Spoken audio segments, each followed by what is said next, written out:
Assalamualaikum warahmatullahi wabarakatuh. Perkenalkan, nama saya Cuma Matahari dengan nomor NIM 12130356. Sebelumnya, izinkan saya untuk mereview kembali materi yang telah saya dapat dari pertemuan pertama sampai pertemuan terakhir, yang mana pembahasan tersebut mengenai bahas tentang konsep ilmu negara. Pada pertemuan kedua, membahas tentang konsep ilmu negara. Diego menerbitkan buku judul Aligmani Staters, yaitu Ilmu Negara Umum, pada tahun 1882. Di dalam bukunya, Diego membahas ilmu negara dengan menggunakan teori dua segi, yaitu Aligmani Statler dan Besoder Statler. Ada dua pendapat yang berbeda mengenai ilmu negara, yaitu lingkup Kelsen dan lingkup Carnebrook. Yang pertama, Kelsen berpendapat bahwa ilmu negara itu adalah aspek hukum, yang mana fokusnya hanya kepada aspek hukum itu sendiri, sehingga tidak perlu dalam ilmu negara itu membahas mengenai asal-usul negara, bagaimana terbentuknya maupun unsur-unsurnya.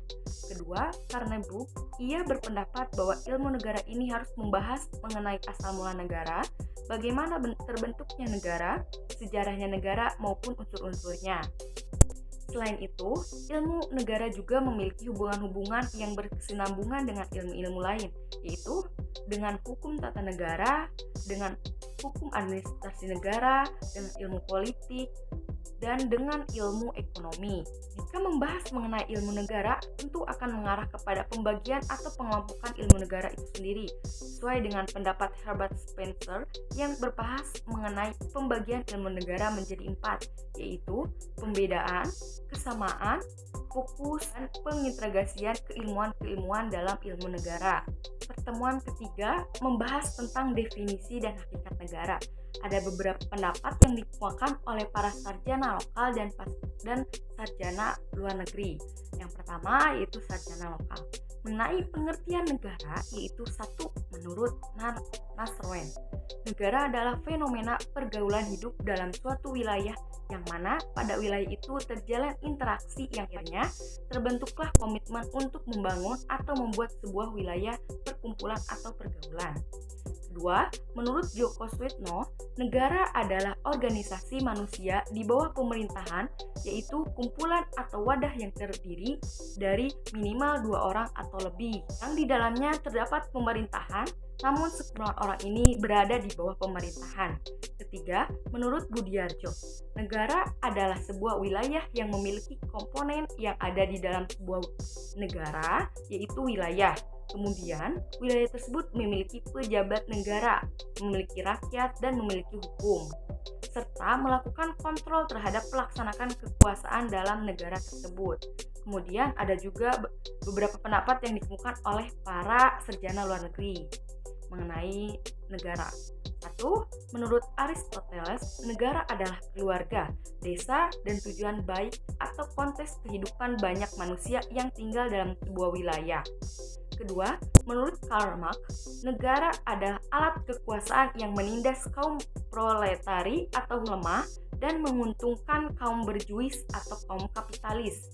Ketiga, menurut G.G. Rousseau, negara adalah hidup bersama, merdeka dan bebas. Menurutnya yaitu negara adalah hasil daripada konsensus atau kesepakatan bersama antara manusia yang salah satunya adalah untuk hidup bersama, merdeka dan bebas. Lalu negara memiliki 5 komponen yang harus dipenuhi. 1. Organisasi. 2. Pemerintahan. 3. Rakyat. 4. Wilayah. Dan 5. Pengakuan dari negara lain. Pertemuan keempat yaitu membahas tentang unsur-unsur negara. Yang pertama adalah wilayah. Sebuah negara itu harus memiliki wilayah yang berdaulat, yang mana artinya daripada kedaulatan itu sendiri adalah keberadaan wilayah tersebut tidak tersengketakan atau tidak dipermasalahkan oleh negara-negara lain. Yang kedua adalah penduduk. Negara juga harus memiliki penduduk atau warga negara yang berdaulat. 3 adalah pemerintahan. Sebuah negara harus memiliki pemerintahan yang dimana pemerintahan tersebut menjadi kunci berjalannya penyelenggaraan dan pelaksanaan kegiatan bernegara itu sendiri. Yang keempat adalah pengakuan. Pengakuan yang pertama adalah pengakuan secara de facto, dan pengakuan de facto ini terbagi menjadi dua, de facto yang bersifat tetap dan de facto yang bersifat sementara. Kemudian pengakuan yang kedua yakni pengakuan secara de jure. Perbedaannya adalah jika pengakuan secara de facto prinsip utamanya adalah tentang keadaan suatu fenomena dari instansi atau wilayah tersebut, apakah sudah layak atau tidak jika dijadikan sebagai suatu negara yang utuh. Sedangkan pengakuan secara de jure, prinsip utamanya adalah pengakuan secara hukum dari negara-negara lain dan pengakuan keterlibatan dalam pergaulan atau hubungan internasional. Yang kelima, yaitu hubungan internasional. Jika suatu negara sudah diakui secara hubungan internasional, maka dilanjuti dengan deklaratif dan diplomatik. Temuan kelima melanjutkan teori-teori negara. Teori yang pertama adalah teori pluralis. Teori pluralis ini adalah pandangan yang melihat bahwa negara adalah sebagai alat netral dari aktor-aktor sosial politik yang menguasai atau memengaruhi negara-negara itu sendiri. Teori yang kedua adalah teori korporatis. Teori ini merupakan pertemuan daripada kemandirian negara, di mana negara tidak dikendalikan oleh kepentingan dari golongan dalam masyarakat. Jadi, negara melibatkan masyarakat dalam wujud konsultasi yang dilembagakan sehingga terbentuk suatu kelompok yang oligarki. Teori ketiga adalah teori strukturalis. Teori ini memperlihatkan bahwa negara memiliki kemandirian yang sangat relatif, disebut otonomi relatif negara. Artinya, di sini kemandirian dan perubahan sosial itu berasal dari masyarakat itu sendiri. Dan teori keempat adalah teori organis.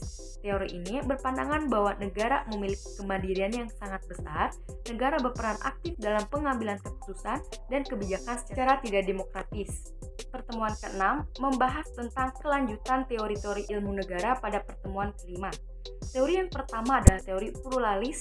Teori pluralis ini adalah pandangan yang melihat bahwa negara adalah sebagai alat yang netral dari aktor-aktor sosial politik yang menguasai atau mempengaruhi negara itu sendiri.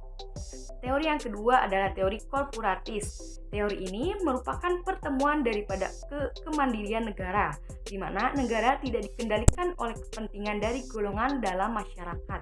Jadi, negara melibatkan masyarakat dalam wujud konsultasi yang dilembagakan sehingga negara menjadi lebih terorganisir. Teori yang ketiga adalah teori strukturalis. Teori ini memperlihatkan bahwa negara memiliki kemandirian yang sangat relatif, disebut otonomi relatif negara. Artinya di sini kemandirian dan perubahan sosial itu berasal dari masyarakat itu sendiri. Dan teori keempat adalah teori organis. Teori ini berpandangan bahwa negara memiliki kemandirian yang sangat besar. Negara berperan aktif dalam pengambilan keputusan dan kebijakan secara tidak demokratis. Pada pertemuan terakhir, yaitu pertemuan ke-7. Pertemuan ke-7 membahas tentang asal mula negara. Asal mula negara ini terbagi menjadi 8 zaman atau masa. Namun pada pertemuan ke-7 kali ini hanya dibahas 4 saja. Yang pertama, zaman Yunani kuno. Pada masa Yunani kuno, kita mengetahui beberapa tokoh yang memang lahir pada saat itu di sana. Di antaranya ada Socrates, Plato, dan Aristoteles. Yang pertama, menurut Socrates, asal mula negara itu berdasarkan daripada hakikat atau fitrah manusia itu sendiri, yang menghendaki pergaulan, ketentraman, ketertiban, dan diatur sedemikian rupa agar terwujud kearifan dan kebijaksanaan.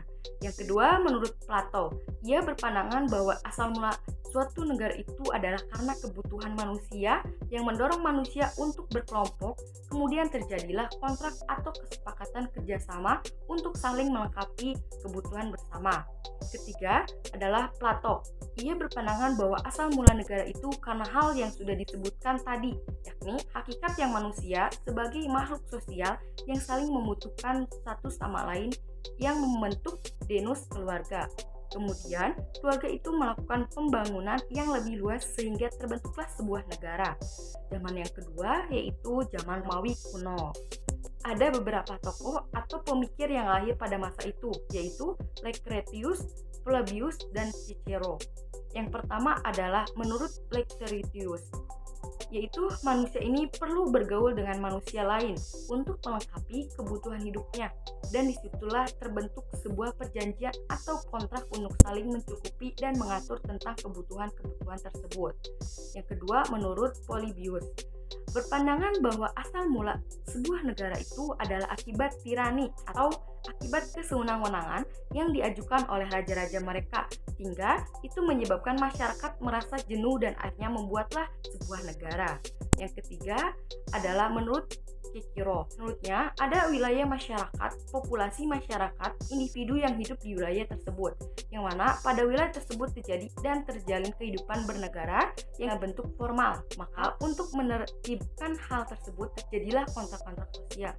Masa yang ketiga yaitu masa abad pertengahan.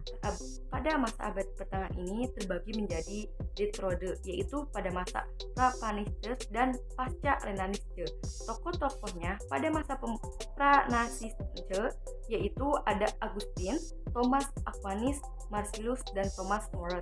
Kemudian pada masa pasca Renaissance, tokoh-tokohnya adalah Niccolò Machiavelli, James Bodin, Francisco Turrez, Hugo Gratius, dan Thomas Hobbes. Pada Renaissance ini dulu kaum derjawan sangat mendominasi, jadi sangat kuat perannya terhadap masyarakat pada wilayah tersebut. Sehingga apapun yang terjadi itu harus sesuai dengan atau dilandasi dengan fakta yang dikeluarkan oleh kaum derajaan.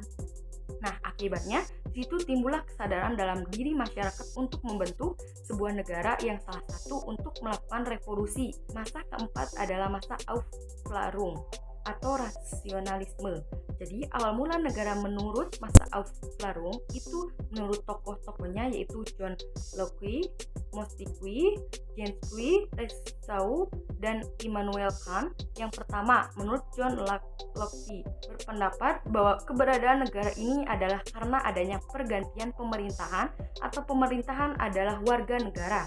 Kemudian yang kedua, menurut Montesquieu berpandangan bahwa asal mula negara adalah karena faktor kekuasaan sehingga terjadi kesewenang-wenangan dan perlu untuk dipisahkan. Kemudian menurut James berpandangan bahwa asal mula negara adalah kontraksi sosial yang terjadi di antara masyarakat itu sendiri.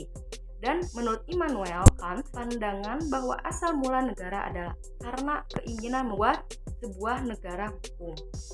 Demikian yang bisa saya sampaikan dari pertemuan pertama sampai pertemuan terakhir.